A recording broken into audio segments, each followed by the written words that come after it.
Hey friends, so I don't really know what today's video is going to be about, but I just want to get on here and start talking to you guys. That's really the point on this channel that I want to get to, and I know I have a lot to say, but me and my ADHD brain and my disorganized chaos, I have yet to make really get in my bag with making these type of videos because my thoughts be all over the place. And every time I try to pick a topic and stick to it, I feel like I just ramble. So I'm just gonna start doing that and hopefully you guys like it. And I need to stop making these intros in every video because y'all don't even know I probably got like 15 of these explaining my life and never even posted them. So I hope you guys can see me well. I'm trying to make the angle kind of better without getting all my bar cart nonsense in the back. I'm on my way to an event that I thought started at 6 and it starts at 7. So I'm super early and I look cute and I don't have anything to do. So I'm like, let me get on here and talk to my people about like what's going on in my life and everything like that. So you guys know I'm trying to be on a healing journey, and today I kind of crashed out. I kind of been crashing out all week, but I don't even know if crash out is the right term because I do feel like it came from a healthy place. I don't know if I made the healthiest decisions, but I think I had the right intentions. So that's where it's a start. And also I've been trying to get better with just trying to sit and think about all outcomes before I make a decision or react or reach out to people and everything like that. And I really feel like I've been getting better at it. But this week has been a little bit rough because I quit my job with no backup plan. And I kind of crashed out with my family this week. And so I guess I can tell you guys the whole story. I mean, this is my page. So anyways, so I work in sales. I really did like my job and I worked there for 3 years. It's like a hybrid work from home and work in the office role, 3 days in office, 2 days at home. And so my job this year has this big conference award ceremony kickoff thing every year. It's usually in Florida. This year it's in Cleveland, which is where I'm from. Well, I'm from Akron, but I've lived in Cleveland. That's where all my family is at. So that was supposed to be this week from Tuesday to Thursday, and then I was just going to stay both weekends and visit my family. So that was my plan for about a month now, and I was honestly not excited. I was feeling really anxious and uncomfortable about it since I found out, but I was just like, whatever, I'm sure it'll be fun. I mean, it's a free trip, a free hotel. I get to see all my coworkers, and when I did go in the past, it was a great time. So my mind was kind of all over the place. But a little bit more background into my job. So I'm in sales. I'm in the entry level role in my sales job, and I have been for 3 years. So after the first year went up, I tried to start going for other roles in the company, and I kept getting denied. I went on about 3 different interviews and got denied for all of them. I'm sorry, I think I said 3. I meant to say 4. And these are interviews where I would get to the 3rd round. They're like half an hour, 3 rounds, 3 different people.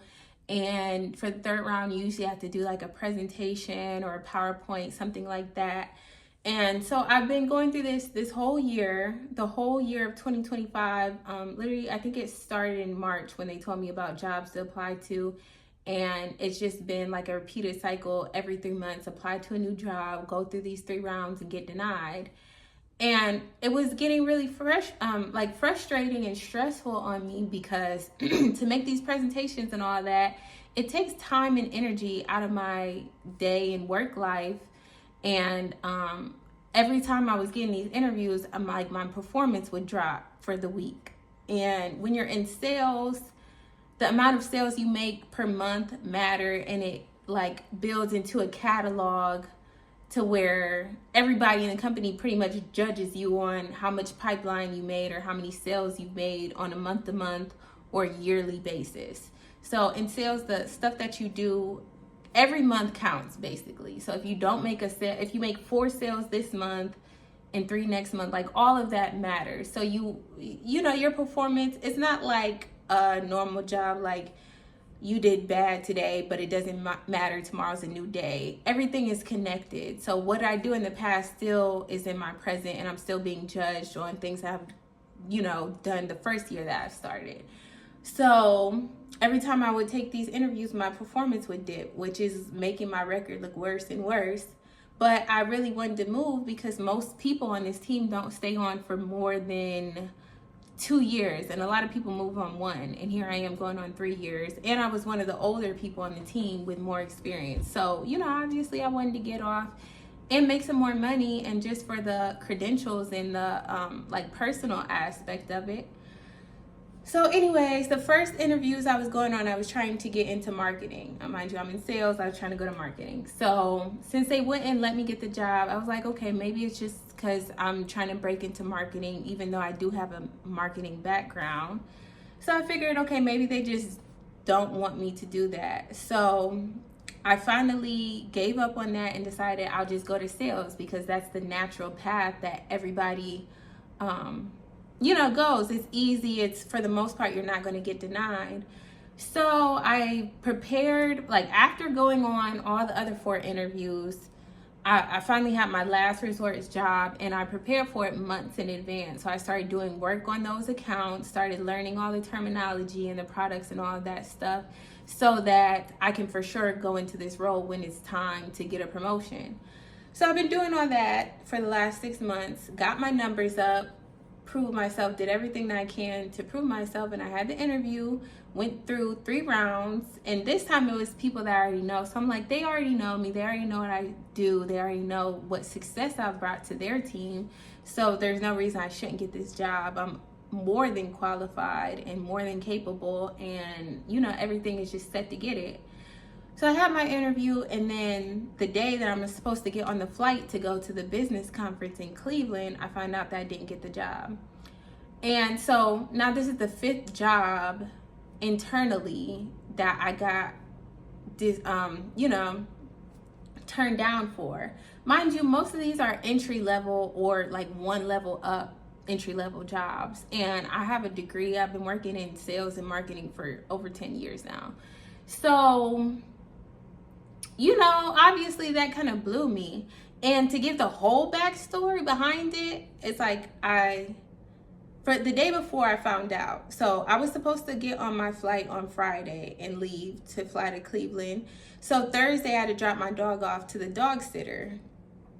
Now, and I believe Thursday was the day that I had the 3rd interview. So the whole day I'm just scrambling to get ready for this interview. I'm having horrible anxiety because, everybody has anxiety before an interview. And I'm just doing all this stuff to, basically the interview is my main importance thing. I prioritize that over packing, over everything else I needed to do.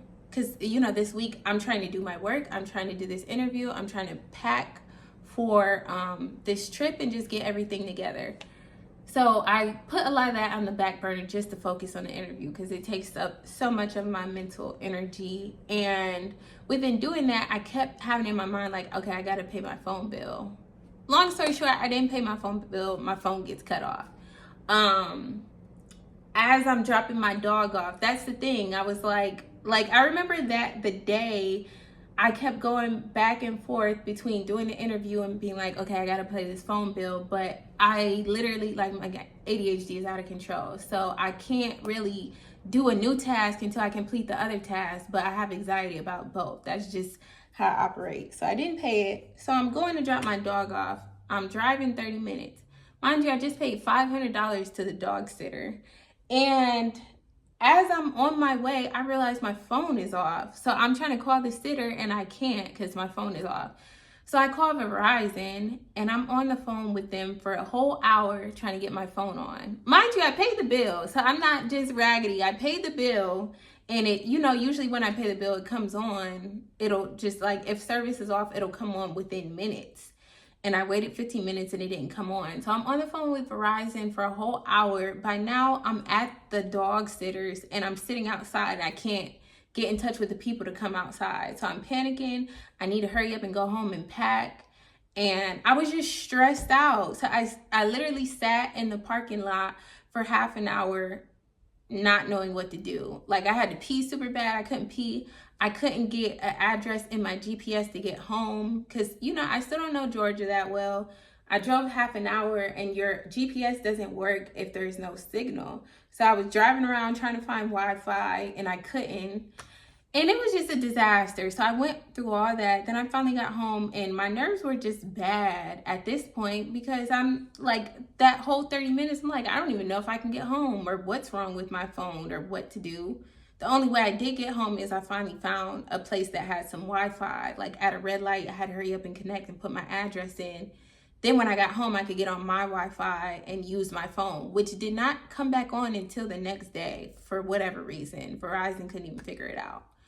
So I was really stressed out. Then I get a phone call from my mom and she's just telling me all the plans they have for the weekend, that they had to go to Michigan for something and then they were going to celebrate my nephew's birthday and everybody wants to do this and that. And to be completely honest, I got really overwhelmed because I'm not like on the best terms with my family. I'm not mad at them or anything, but we're just not speaking because we can't see eye to eye. So I'm trying to heal and figure out how to address my family and how to get past that. So like her telling me that was just the final straw where I was just over the edge. And this is all Thursday night. So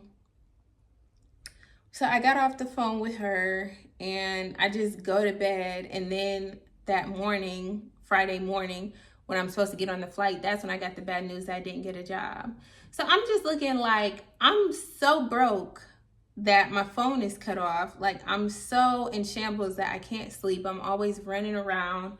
I'm literally on anxiety medication and antidepressants, and it's just to do this job because it's hard for me to do a corporate type of job with just how my brain works. And you know, people always think that I'm being dramatic for wanting to work little like play jobs, like, you know, not play jobs to be disrespectful, but jobs that don't take a whole lot of brain power. But it's like when I'm in these jobs, these corporate jobs where I have to think so much, I can do it, but I get burnt out. And then it's to the point where like my personal life will struggle, or something in my life will start to struggle when I'm in these jobs. Like for instance, I haven't really been eating. My sleeping is all over the place. Haven't been to the gym.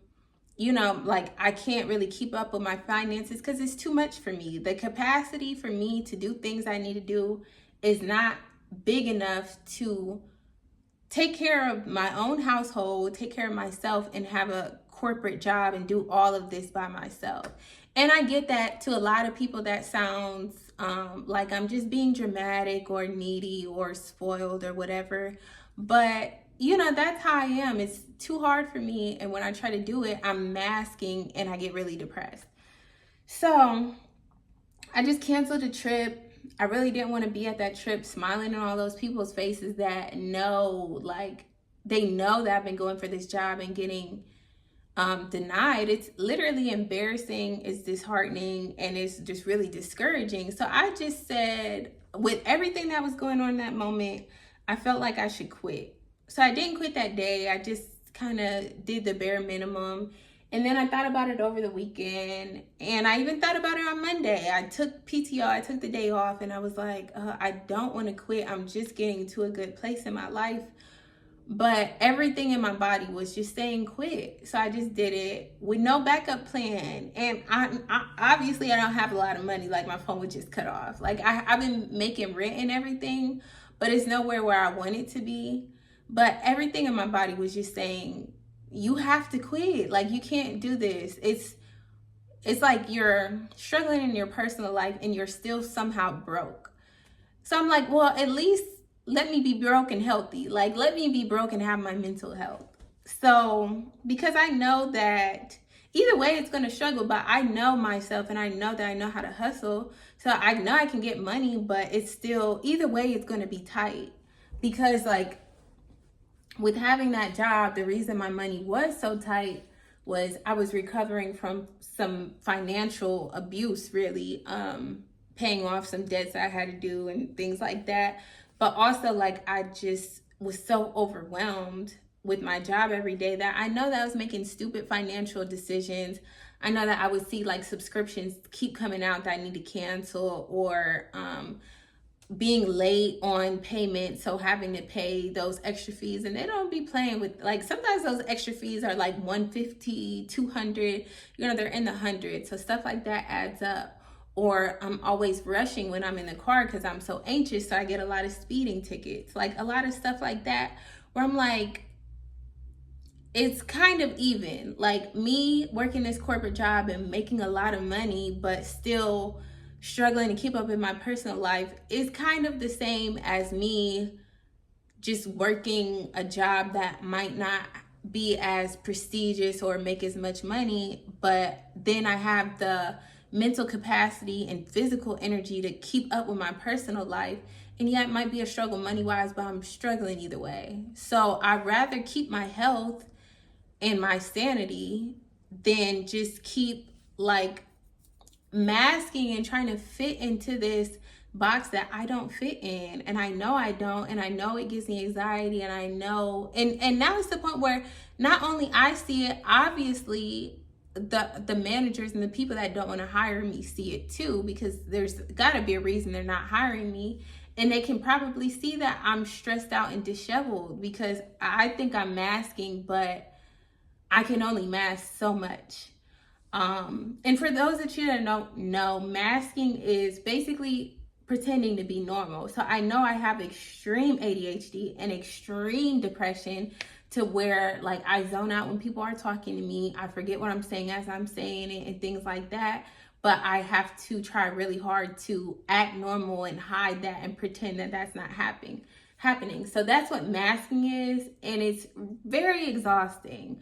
Not only to just do it, but it takes a toll on like your self-esteem and your social life. I felt like towards the end, I started avoiding a lot of people and becoming really socially awkward, to the point where it was like a problem for me. Like, being out in person, I was acting weird, and it was noticeable to me. I don't know if other people noticed it, but they probably think I'm just weird. But I get sick of feeling like that. Like, I get sick of feeling like an alien, and I just want to do things that are more aligned with me. So with that being said, like, I kind of took everything that I've been learning over these last couple of years, that I really started like being on my healing journey in 2023. It happened when I turned 30, because I had the worst birthday ever that put me into a downward spiral of depression. So that's when I started like reading the Bible, learning about God, learning how to set boundaries, and learning about my own mental health, learning how my depression and ADHD affects me or affects other people in my relationships. So since I've started doing that, I feel like everything that I've learned kind of prepared me for this moment. Like, the things that I learned with learning about God is that you're supposed to listen to your own thoughts and your own tuition, and that sometimes it's biblical to isolate or cut people off or not listen if they're not hearing you. So like, because I try to talk to people and get other people's opinions, like, hey, I really think I should quit my job. Of course, everybody's going to say no. I would say no. And it's going to be a hard struggle. And for all I know, I might get evicted next month. But they don't know that I've been evicted before. I didn't actually get the actual eviction because I'm not broke. But I dealt with a racist landlord that tried to go through the eviction process because she didn't like me, because she wouldn't fix a leak. So it's like, I'm not scared of that situation. Even being homeless, like before I moved here, I didn't have anywhere to stay. So it's like, I'm just not scared of anything. I've been through some of the worst 2 years, like the worst things have happened to me in the last 2 years for reasons that were out of my control and weren't my fault, when I felt like I was doing everything right. So I just feel like now it's a season of getting that back, where when you did everything right, stuff still turned out really messed up. So now I'm not afraid to take a risk, because it can't get any worse than getting evicted, being homeless, or being super broke, or being depressed to the point where you're having self-harmful thoughts. And I've had all that in the last 2 years. So I'm not scared of not having a job. I'm more scared of staying in this state where I can't even take care of myself or go to sleep or eat because I'm so just crazy. So that's where I'm at with that. And oh, and I also, like, even with the not coming, I recognize the signs that my family was about to wild out. And that's something you got to deal with. Like, if you deal with this, any type of dysfunctional relationships, it's hard to, it takes a long time to get to a point where you like can recognize, okay, this might not turn into a good thing. And I used to fall into those traps a lot, but this time I feel like I dodged it by not going home. And I am sad because I do want to see them, but I just don't think that we're at that place right now. I still can't get them to see where I'm coming from, and I'm not in a place mentally to be trying to over explain myself, or I'm still emotional, I'm still resentful for a lot of things, and I just think it's best to keep my distance until I can figure out how to express that in a healthy way. But yeah, so I think, my main things I learned were not to let people talk me out of my dreams, to do what works for me, because I'm not a normal person. So I can't always do things that normal people do. I might need to take another path that sounds unpredictable or scary to other people. But if the inside, like my brain is all scattered and crazy, then I can't expect it to come out in straight lines or come out and be organized. Like, if I'm a chaotic, organized person, then my work is going to come out chaotic and organized, and I need to be in a field or a lifestyle that can accommodate that. So that's just where I'm at. I probably forgot some points and have more to say, but I don't want to start rambling or repeating myself, and it's already 20 minutes long. So let me know if you like these kind of videos, and if I have like any ADHD girlies or men that watch these, or anybody that deals with depression or anything with mental health, dysfunctional family, like, let me know in the comments what you guys are dealing with, because I have a lot of knowledge that I want to talk about, but sometimes I don't even know where to start or what to say or what will help people that watch my content. I haven't posted in a long time, so I don't even know who watches my content. It's probably getting pushed out to all new people. So let me know, help me so I can help you, because the goal of this channel is to help people that deal with mental health or unfavorable situations get through life. And now that I don't have a job, I really am going to focus on this a lot. And I hope that I can help myself with doing that and help you all. So yeah, let me know, like, let's be friends. Hi, I'm Michaela. Like, let's be friends in the comments. So yeah, comment what you've been dealing with, if you've experienced anything like that, or just what you want to see next, or what you want to see on the journey, or whatever. Let me know, guys. So I love you guys so much. Have a great day. Have a blessed day, and keep your peace no matter what. Love you. Bye.